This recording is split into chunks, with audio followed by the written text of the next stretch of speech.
Okay, so I'll make a start then.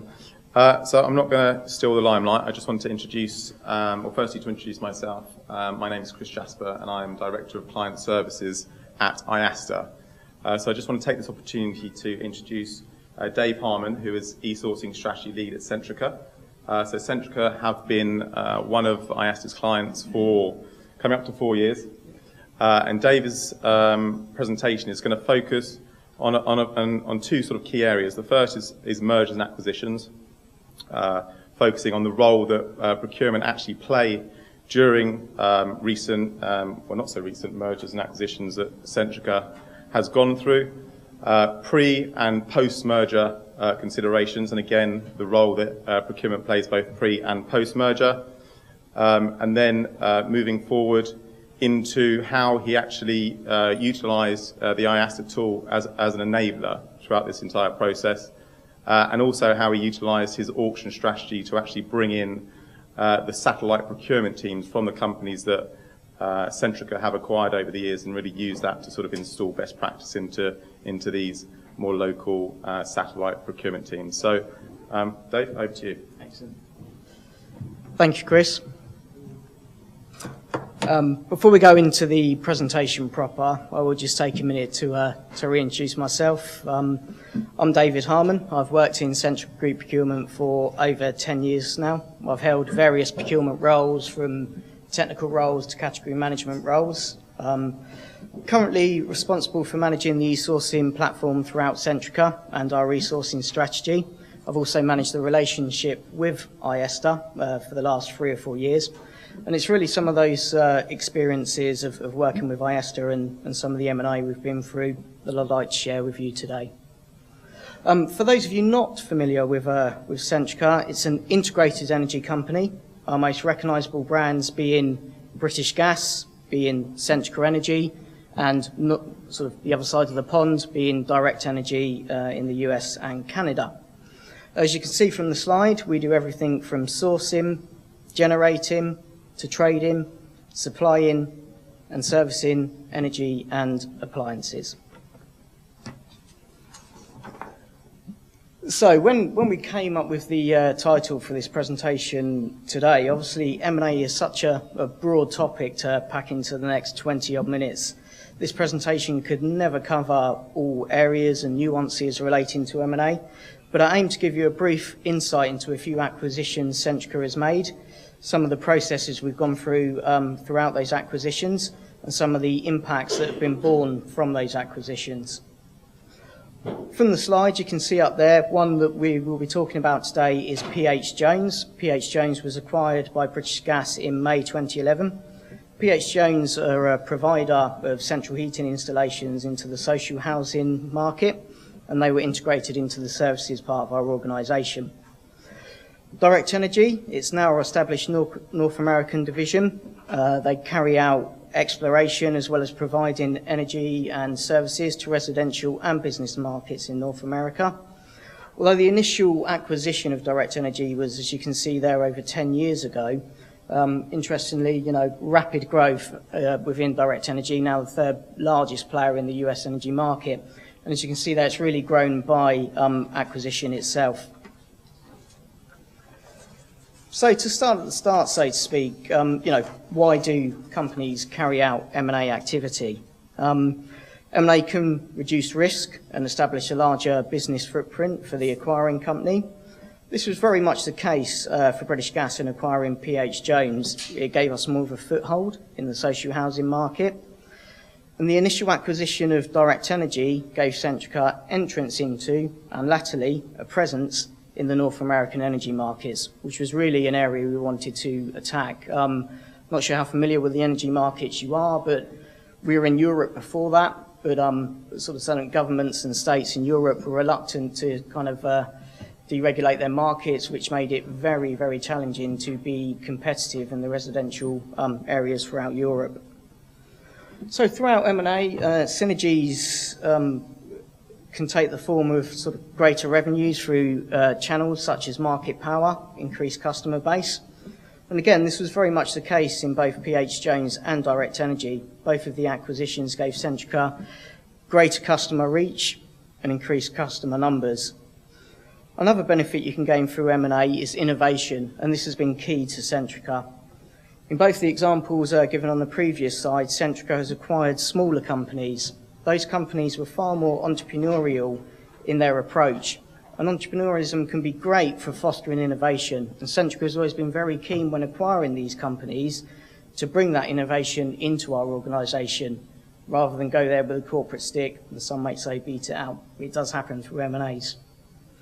Also, looking at synergies, there's some of the obvious ones. Of course, there's efficiency gains from consolidating areas and geographics, and the main one for procurement, consolidation of suppliers and the supply base. I mean, we found that procurement really are critical for M&A success. As you can see from the slide there and from the stats, failures are rife in M&A activity. It's really interesting to note that procurement has traditionally not been involved in M&A activity, but more than half the synergy benefits from an M&A deal come from integrating suppliers and integrating purchasing processes. In all honesty, if I was stood here in front of you 2-3 years ago, it would be fair to say that, Centrica's procurement department found out about acquisitions when that company-wide email went out. We were very reactive by nature. The deal's already been done, perceived benefits have already been logged in the business case, and it's now down to procurement to deliver them with having no insight into how robust those benefits may be. Fast forward to, sort of 2012. Now, our procurement department, primarily the group procurement department, we play an integral part in M&A activities. We're involved in the due diligence process. We go in, we investigate current contract commitments, we investigate spend throughout those companies, we look for those supply-based synergies, and that's really what procurement is there to do in an M&A scenario, but all too often we've been brought in at the back end after all this has been perceived. And for us, this is where technology and IESTA really play their part. They've enabled us to get into this position of being an integral part of that M&A team with our ability to not just compare a perceived acquisition's contractual commitments, but really have a good feel for what our current contractual commitments are with their contract module, be able to address spend across multiple spend platforms with their executive spend suite. And obviously, we've got a really good feel for what our internal sourcing methodology and processes and initiatives are in the way that we use IESTA's sourcing platform. So to go a bit deeper into sort of M&A and how we approach it with the M&A team, in procurement, we tend to break it down into two main areas of M&A. We look at culture and we look at technology. We support the Centrica M&A team on pre-merger management activities such as documenting procurement organisational structures. A real key one is assessing the current capabilities and maturities within those prospective procurement organisations we may acquire. And obviously, another key part is assessing the size of supply-based cost synergies.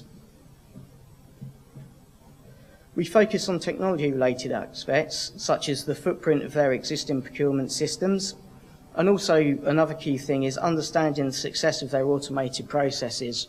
We're not arrogant enough to say that we always do things the best way, even in smaller, more entrepreneurial companies. And it's a two-way assessment as going through an acquisition or a merger. What can we learn from them as well as perceived to be imposing on them? Again, to bring this back in, this is where technology provided by IESTA really plays its part. As I said, we've got our standard processes embedded within our sourcing platform. We have the ability to review our contractual commitments for our goods and services and do the comparison against a prospective requirement. We've got a really good handle on the categorisation of our spend and, what is that additional spend in the company that we acquire going to mean to both organisations. This allows us to support the M&A team in pre- and post-M&A activity. And it's some of the post-M&A activity that I'd really like to sort of deep dive into and focus in on now.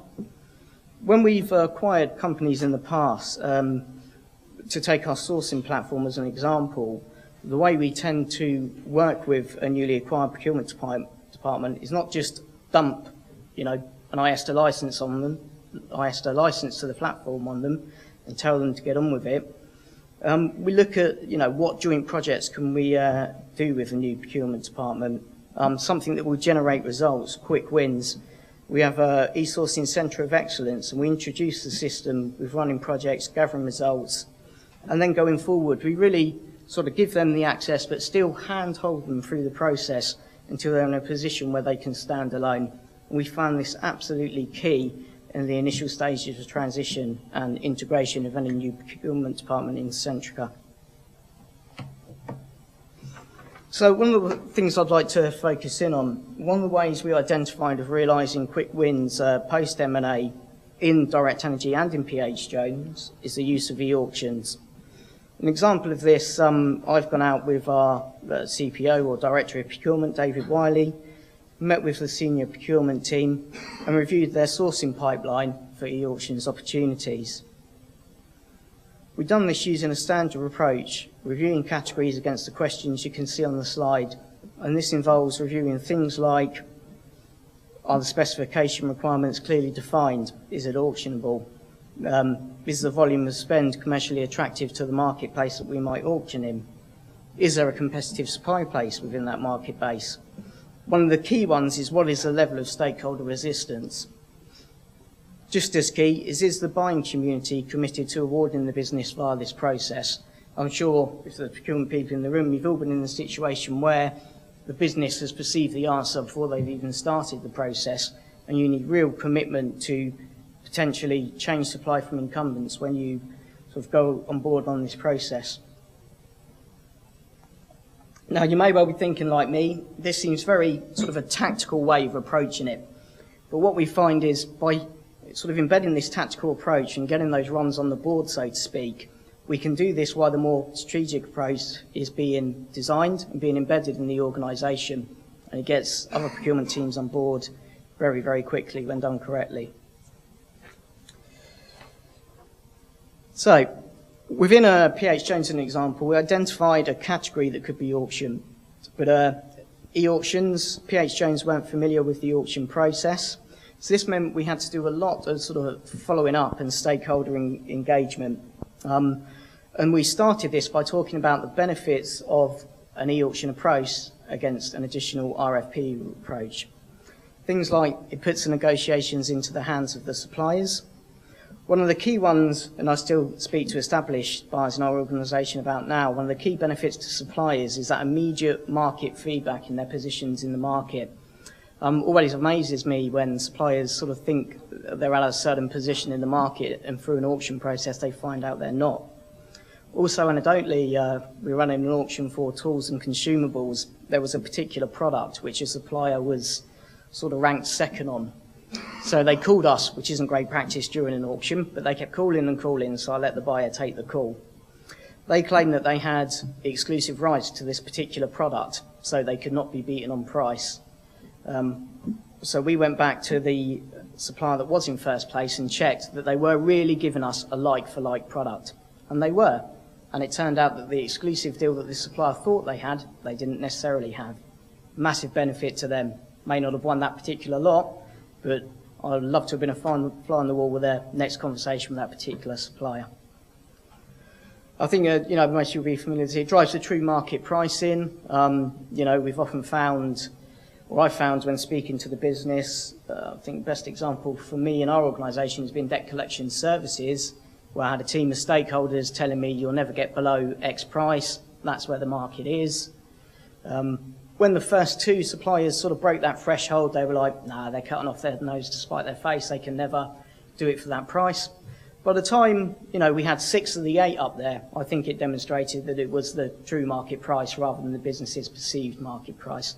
Another example where would you ever have got to that point during a traditional negotiation and hours of sitting down talking to these people face to face? Unlikely. And that leads in nicely to the reduction in cycle times. We ran an auction Tuesday where we didn't achieve great savings necessarily throughout the auction, but what we did do is reduce maybe 4 to 6 weeks of roundtable negotiations with 10 different suppliers. and that time is very valuable in quite a nimble procurement organisation such as PH Jones.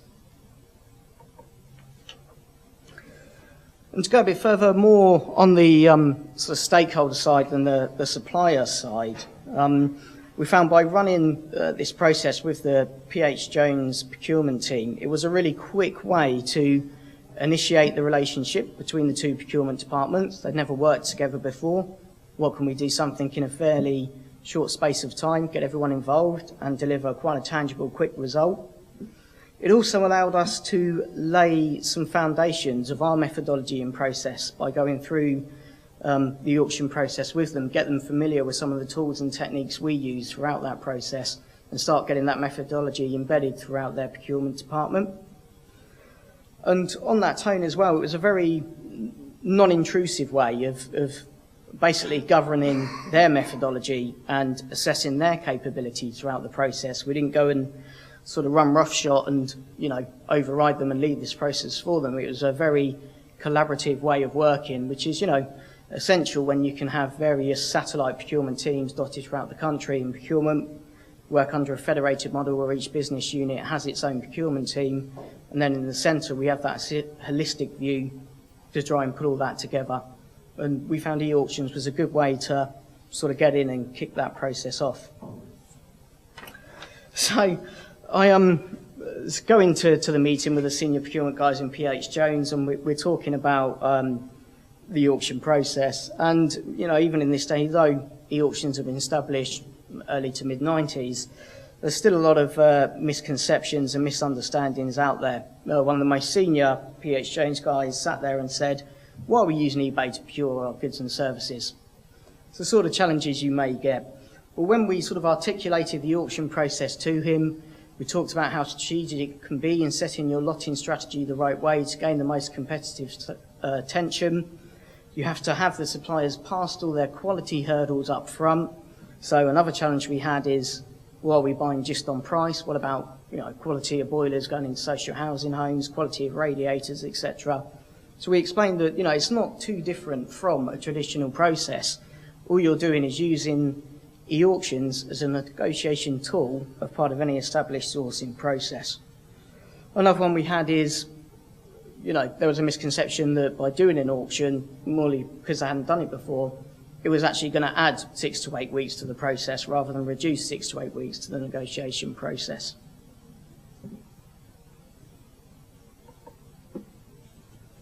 So again, staying on that vein, we come across lots of stakeholder sort of politics and policies. And for an auction to be successful, you really need to get that engagement at the top level and have it driven down. Part of my role at Centrica is going out and talking to category managers about things that can be auctioned within their areas. Category managers can be resistant to auctions for a variety of reasons. One challenge I've been given, which I haven't really found a great answer to, so to be honest, anyone in this room, happy to hear it. So I sat down with one of the category managers, and he quite honestly said to me, you're taking away the best bit of my job. Favourite part of my job is sitting down in rooms for 8 hours and negotiating with people. That may well be. He didn't have a too robust answer, other than his leadership team didn't really want him spending his time doing that, and there was far more strategic thinking and planning things he could maybe be using that time for. That's the best answer I come up with. If anyone else has got sort of anything better, more than welcome you to come and see me on the Ask to Stand and have a chat about it.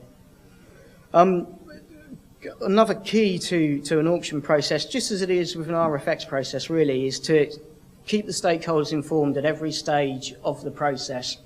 And that's not just your immediate category management team you might be working with. It's good to get those no's out to the leadership teams on what progress you're making, what the expectations really are for the auction. I've run ones where we've surpassed expectations, ones where we've met expectations, a few where we've not quite met expectations, let's be honest about it. But, the discussions I usually end up having with the leadership guys is, we've got to that true market point. Your perception may have been different. And if you hadn't done an auction, how would this have been different if you ran an RFX process? Luckily, I haven't had anyone give me an answer yet, but you never know. I'm sure I may well do in some time. So within Centrica, in 2011, I developed a kind of rigid six-step approach to carrying out the auctions and my engagement with the buying community. I'm not going to spend too much time on it. There is a kind of 80-slide deck behind all this, and there's a lot of slides on each individual point that sort of talk about best practice, what other people do, what's out there in the marketplace. But I'll go through the steps and what they mean to us. So the most critical one is the initial strategy and assessment with the category manager. It can be very frustrating for me when I get kind of brought in past that stage when they've already sent out the RFI or RFP, say, oh, by the way, we want to auction this. If you're going to auction, there's ways of setting up and driving the most value out of the auction when you engage it at the start and you're starting to set that strategy throughout your initial engagement with the marketplace rather than being reactive and trying to fudge an auction on the back of something that's already been sent out can make it a fair bit more difficult.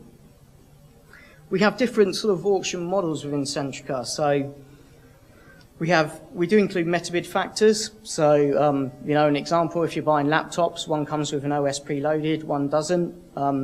It is one we've done with ISTA fairly recently, actually. You can factor the price difference of the OS being preloaded. We have a model where we will state very clearly at the start of the auction that we will award to the person that wins the auction. They are fewer and far between in the commercial world. In the public sector, that is the way auctions are run. I don't think the commercial sector is quite at that great sort of length yet. And then we have the third model is where we have a softer commitment to sort of award at the end of the auction, but we give ourselves a bit of space for post-auction analysis, and there may be some additional quality factors added in them, which may mean we won't necessarily award to first place. But saying that, not all the auctions that we run are geared at single source and finding one supplier. Over the last 2 years, we've run a lot of auctions to establish ranking rate cards and to build PSLs. So the competitive tension for the suppliers is not necessarily, it is to get to first. The higher up you are in the PSL, the more of the volume you're going to win as a supplier. But being first isn't everything. Building the auction, we've tried this in several different ways in Centrica. Initially, we kind of rolled this out across 80-odd buyers, and we expected them to get upskilled on the tool and everyone to be able to build and strategize their own auctions. We learned very quickly that this was maybe, for us, not the best approach and the best way of reeling it out. So we reeled this back in and we created a centre of excellence. These guys are category experts. They're experts in what they buy. We have a centre of excellence who are auction experts, and when you marry the two together on a case-by-case basis at the initial sort of forming of the category strategy, we found this a very sort of powerful way of moving this forward. Supplier training is absolutely key to the success even of any auction. As well as supplier training, the technique we found is practice auction. So we train suppliers, we take them through our bid parameter document, we show them how to place a bid, but we tend to leave a practice auction open for 48 hours before the auction and encourage suppliers to go in and place practice bids. This allows you to flush out any I can't access, my bid sheet doesn't work, what button do I press type questions, even though they've seen the training leading up to the auction. So on the day, it absolutely runs by clockwork, which for me in my role is absolutely key. I support every auction we run on the day, which is nice for me when we're doing things in the US because it means some long nights, but that's what I'm paid for, I guess. But when you're having that centre of excellence, we feel it's fundamental to have the expertise there in the day. ISTA gives you some very articulate errors that buyers might get during an auction, suppliers might get during an auction also, and I'm kind of well versed in them, and there's never been any sort of queries that can't come up that can't be easily overcome. And the auction, the suppliers also always have the option of calling the ISTA help desk. We always let ISTA know when we're running our auctions, and we get a great level of support from those guys also. And then it's the post-auction analysis, which as a central function we do stay involved in. We're not the decision makers. We leave that up to the business, and they know their business best and what's best for their business. but there's still some value we can add by doing post-auction analysis, you know, many times now, a way to speed that up and get to the answer. Optimization that ISD uses has helped us greatly. On auction, we've done over 50 locations to 160 properties for hotels, for example. The way we can slice and dice different scenarios in ISDA's optimization platform really shortened the time and the amount of Excel grunt it took us to get to the answer we wanted to get to in terms of our PSL.